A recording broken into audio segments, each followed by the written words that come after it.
It saddens me to report to you folks that Eric and Leida have lost their child. Okay, literally as of the 9th of July. Now, this article here from Sarcasm does give us a bit more details. Now, I will say this though, I have also got an audio recording of Leida explaining things, and also pretty much from what I heard, sounds as if she's insinuating that Eric was part of the reason of why their daughter is no longer with them anymore. Now, it does say, obviously, has part this article stuff in particular that sadly their baby passed away on Wednesday, July 9th, after 5 days on life support. Okay. Now, also on top of that, it obviously it further goes on to explain that Eric is the one that made the announcement on his Facebook page. But whilst also making the announcement on his Facebook page, he also made it clear to people that he doesn't want people to send him, like well wishes or questions, and he will not answer anything. He's just in a position where he just wants to ask people for their prayers. Okay. But as of Leida at this moment in time, she hasn't exactly posted anything about her daughter's passing on social media, but she was recently indicating at serious medical issues in a series of Instagram story posts over the past week. Okay, guys. Now, in some of those posts in particular, she came out with sentences such as, "Dear God, you can take my life away, but do not take my daughter's life." Okay. Also went on to say that she was just born, and God, if this is going to be my lesson to appreciate life, since I've been struggling with suicidal thoughts, then take away my trauma. Help me find peace. Help me find forgiveness. Okay. So this is some of the things that she was writing down on her Instagram stories of in particular. Now, it does say here that Leida posted several Instagram story videos in which she talked about crying and how she was contemplating deleting her Instagram. In the videos shot inside her car with her son in the back seat, Leida could be seen wearing a visitor badge with her name on it, which obviously would indicate that she was making trips to the hospital to obviously check up on their baby. It's so sad because, no life is supposed to die as soon as it's born. And if anyone has ever gone through that experience of having a child and you've lost your child at a very, very young age, I do, my wishes are here for you guys, okay? And that's an experience that I would never know about, but for you people that are still going, and were able to move on after your struggles and whatnot, honestly, a round of applause to you folks, okay? Now, like I said before, the recording that I have available. So we're going to go to that recording now, and then also we'll come back to the remainder of the article itself, in particular, brought to us by Sarcasm. I'm just tired. I mean, I've been crying nights, days. I mean, I accept it, like completely like accept it because I knew that I lost her. But as soon as the doctor says like there were a fracture on her back, and that's why I suspect, all of us suspect that that's kind of like related to what Eric did to me, because when he hits me, even right now, like I still unable to feel my left face, and then exactly like there's a nerve damage that the doctor said to me when I got myself checked, and that's that. So imagine if it's because I didn't see. Okay, I didn't see if he hits Alyssa or not, but imagine if he did. It's really like it's kind of like related, but I'm not accusing. I'm just saying what happened, and that's that.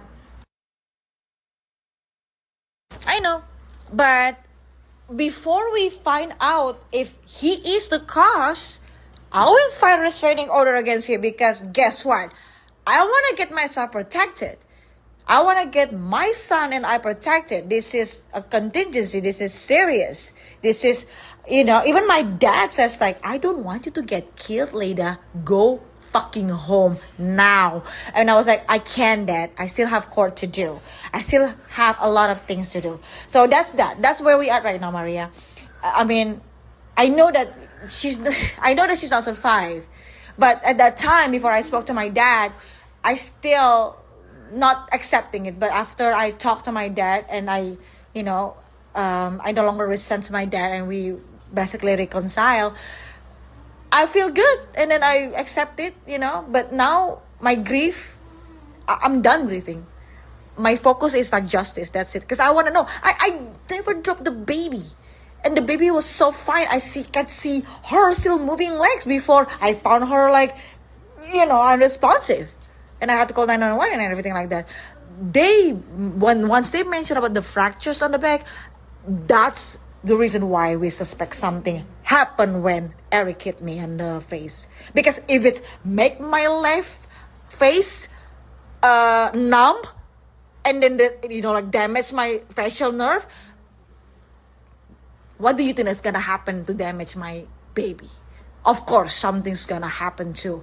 If it happened, if he did hit that accidentally or something like that, I didn't know, I didn't see because my eyes was closed. So this is why I request immediate autopsy, immediate, because it will help the police anyway. I want to know because I don't want to live, blaming myself forever. No, this is not my fault. Never be my fault. So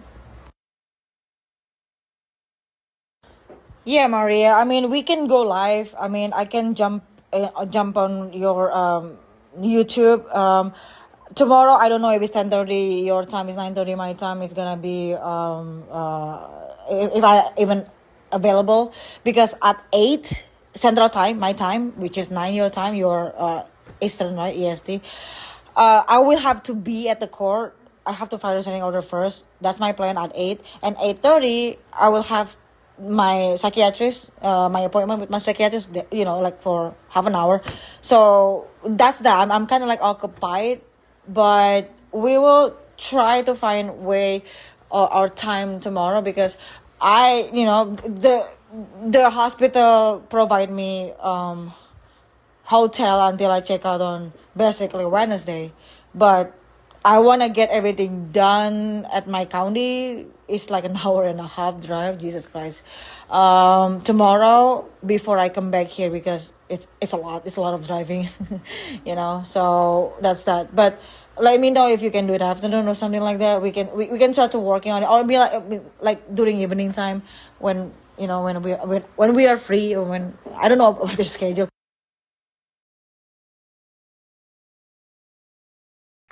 So you heard it there yourself, folks. Okay, you heard exactly what I heard yourself in particular, where she's definitely, implying that Eric had an involvement in this, and she doesn't want to take any kind of blame for the loss of their daughter. I mean, listen, it's been 2 days now, because obviously I'm making this on the 11th, and the baby's passed away, and it is a shame that one of them asks for prayers, and then the other one wants to speak on where to pass the blame. And I don't know if this is the right time for that, but at the same time, I've never been in this position. Do you know what I mean? So yeah, it's definitely a challenging one to comment on, in terms of myself. Let me know your thoughts yourself in particular. Do you think that she's in the right to be already making accusations regarding the passing of their daughter, or do you think that she's wrong? Give me your thoughts on that one, please, folks. Okay. But it does obviously continue here on this article itself in particular, as we was speaking before, where she continued by saying Alyssa's health issues were also referenced in terms of Eric's bond after his arrest for domestic battery on Saturday. One of the bond conditions is that Eric cannot have contact with Leida following with the following coverts. Okay, guys. And obviously, this is something that's obviously detailed here in this article in particular. But this is something that we have reported before in another video. So what we'll do is we're going to end off with just the last one itself in particular, where it says that Eric was booked for domestic battery and domestic disorderly conduct just before 3 a.m. on Saturday, July 5th. Leida stated in the video that Eric has been drinking, and he slapped her after she refused to let him hold Alyssa. So yeah, there is that bit too. But nonetheless, though, let me know your thoughts down below in the comment section, and we can talk about it. Peace.